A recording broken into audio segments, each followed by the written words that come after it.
Salut à tous, c'est Magix Academy. Si vous me voyez, ou plutôt si vous voyez mes mains, c'est que vous êtes en train de regarder ma première vidéo. Si elle vous plaît, n'hésitez pas à mettre un petit pouce vert ou à laisser un commentaire juste en bas de la vidéo.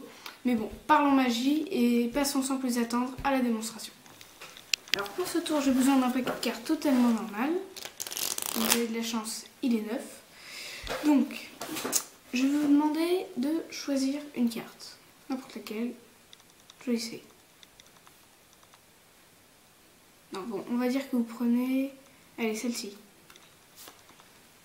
Vous la regardez. C'est bon? Vous l'avez mémorisé?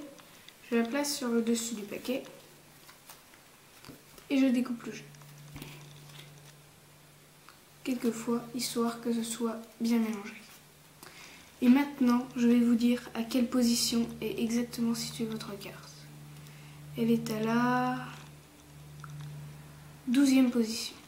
1, 2, 3, 4, 5, 6, 7, 8, 9, 10, 11, 12. C'est votre carte, n'est-ce pas? Passons sans plus attendre aux explications de ce tour très simple. Donc pour ce tour, comme je vous l'ai dit, il y a besoin d'un paquet de cartes totalement normal, mis à part une petite préparation à faire juste avant le tour.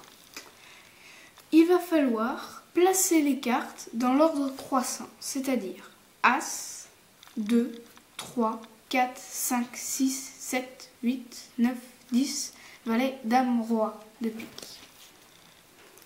Vous allez donc demander à votre spectateur de piocher une carte. Arrangez-vous pour qu'il ne pioche pas dans les dernières cartes, c'est-à-dire les cartes de pique. Alors souvent, moi, ce que je fais, c'est que je vais assez lentement sur les premières cartes et souvent, le spectateur prend les premières. Donc imaginons qu'il prenne celle-là. Donc là, dans le cas, c'est le 9 de cœur. Il va placer le 9 de cœur sur le dessus du paquet. Et vous allez la perdre dans le jeu en coupant. C'est très important ça, parce que sinon votre tour ne marche pas. Et vous allez couper jusqu'à rencontrer une carte pique.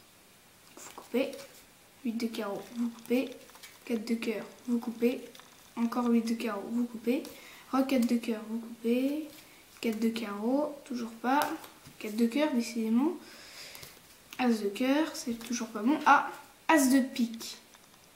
Et là, le as, l'as c'est le 1. Donc vous savez que la carte est en première position. Si ça avait été par exemple le 3 de pique, la carte aurait été en 3e position. Le 7 de pique, la carte aurait été en 7e position.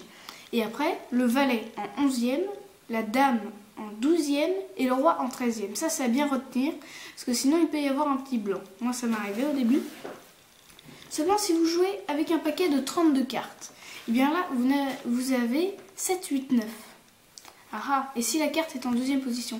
Et bien en fait, le 7 doit correspondre au 2. Alors, un petit moyen mémotechnique, moi ce que je fais, c'est que j'enlève 5. 7 moins 5, 2. 8 moins 3, 8 moins 5, pardon, 3. 9 moins 5, 4. Et donc après, ça, 5, 6. Et le roi, 7, ça c'est pareil à mémoriser si on a un jeu de 32 cartes. Et ça marche absolument à tous les coups et c'est super facile. Entraînez-vous à le faire avec vos amis, tout ça, mais surtout n'oubliez pas à quoi correspond le valet, la dame et le roi.